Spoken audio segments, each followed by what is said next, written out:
There is a unique sweet spot where a horror movie can be genuinely tight and disturbing while remaining something you want to put on late at night just to have a great time.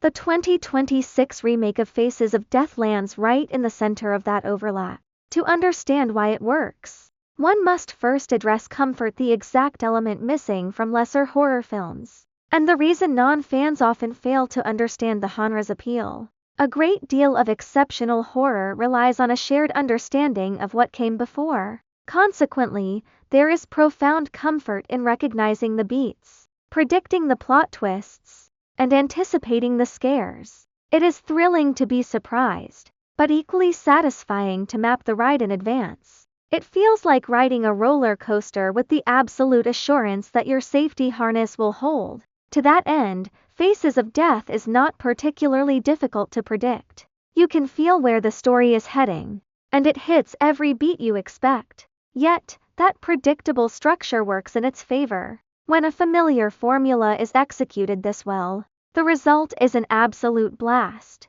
The expertly managed direction and crisp editing make those predictable moments feel fresh. Driven by a live wire energy, the film constantly finds inventive ways to deliver its surprises, holding your attention so thoroughly that you will not even think to check your mobile phone. That focus pays off, because the film looks fantastic. It possesses a grubby, tactile aesthetic perfectly suited to the material, paired with a deep affection for classic horror filmmaking.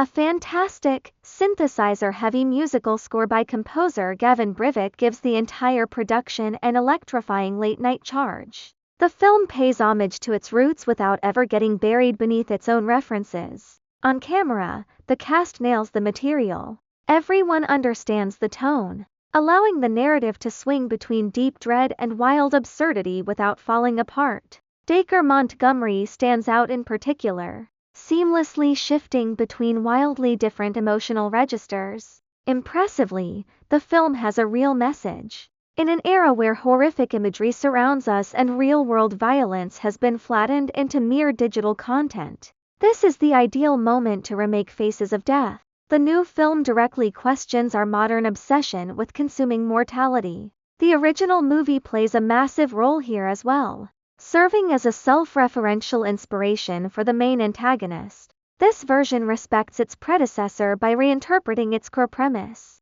exploring our current cultural state without degenerating into a preachy lecture. It is intelligent without needing to announce its own brilliance. It offers a sharp critique of how society consumes violence while never forgetting that a horror movie should ultimately be an entertaining ride. Faces of Death deserves far more attention than it has received.